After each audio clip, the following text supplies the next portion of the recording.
जय श्री राधे। पूज्य श्री सद्गुरुदेव भगवान के चरणों में प्रणाम। आज पूज्य श्री सेठ जयदयाल गोयंदका जी कहते हैं, सत्संग से ही नाम जप में श्रद्धा होती है। नाम की इतनी महिमा होते हुए भी प्रेम और ध्यान युक्त भगवान नाम में लोग क्यों नहीं लग पाते? इसका उत्तर यह है कि भगवत भजन के असली मर्म को वही मनुष्य जान सकता है जिस पर भगवान की पूर्ण दया होती है।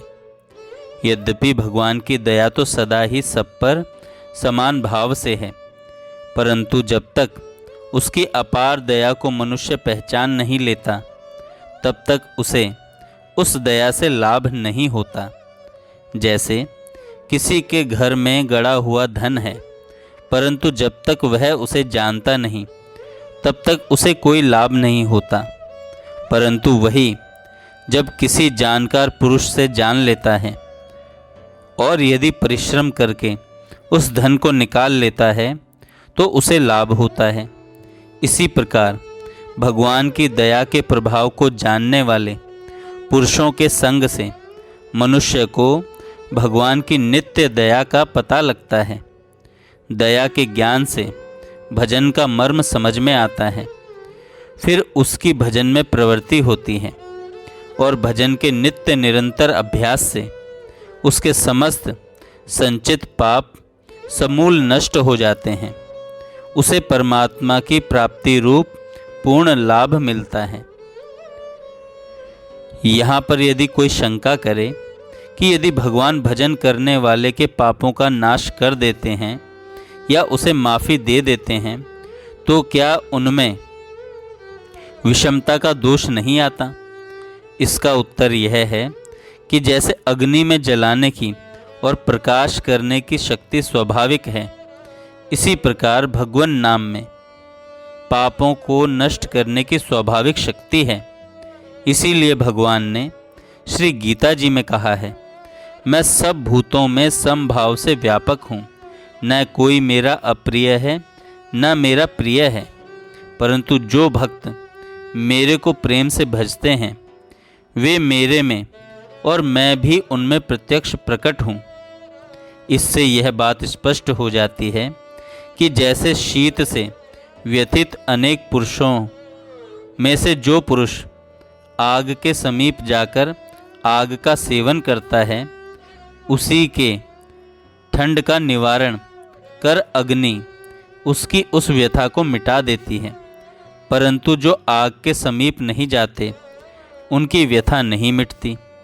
इससे आग में कोई विषमता का दोष नहीं आता, क्योंकि वह सभी को अपना ताप देकर उनकी व्यथा निवारण करने को सर्वदा तैयार है।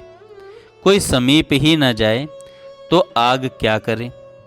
इसी प्रकार जो पुरुष भगवान का भजन करता है उसी के अंतःकरण को शुद्ध करके भगवान उसके दुखों का सर्वथा नाश करके उसका कल्याण कर देते हैं। इसलिए भगवान में विषमता का कोई दोष नहीं आता। नाम भजन से ही ज्ञान हो जाता है। शंका होती है, यह बात मान ली गई कि भगवान नाम से पापों का नाश होता है, परंतु परम पद की प्राप्ति उससे कैसे हो सकती है? क्योंकि परम पद की प्राप्ति तो केवल ज्ञान से होती है।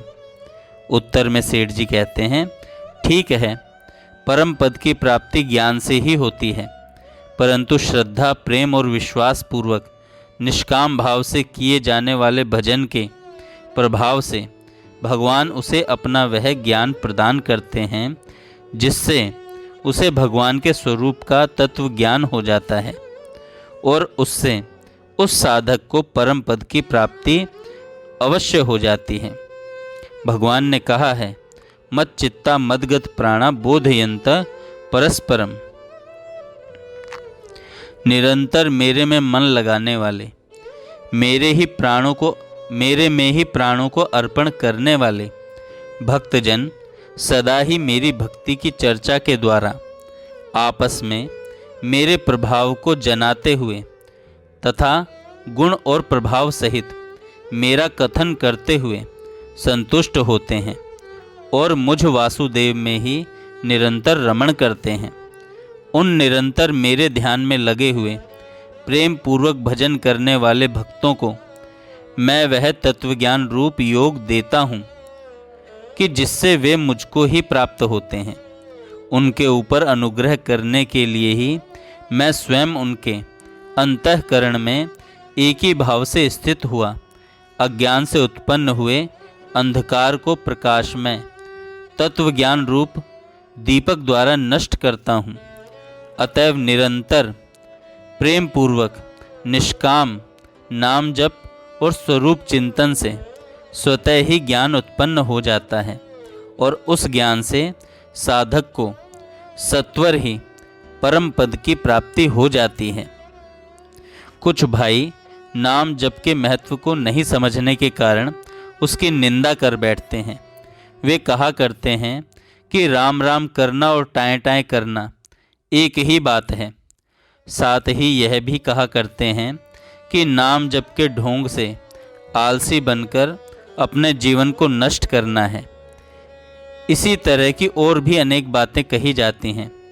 ऐसे भाइयों से मेरी प्रार्थना है कि बिना ही जांच किए इस प्रकार से नाम जप की निंदा कर जप करने वालों के हृदय में अश्रद्धा उत्पन्न करने की बुरी चेष्टा न किया करें, बल्कि कुछ समय तक नाम जप करके देखें कि उससे क्या लाभ होता है। व्यर्थ ही निंदा या उपेक्षा कर पाप भाजन नहीं बनना चाहिए। जय श्री राधे।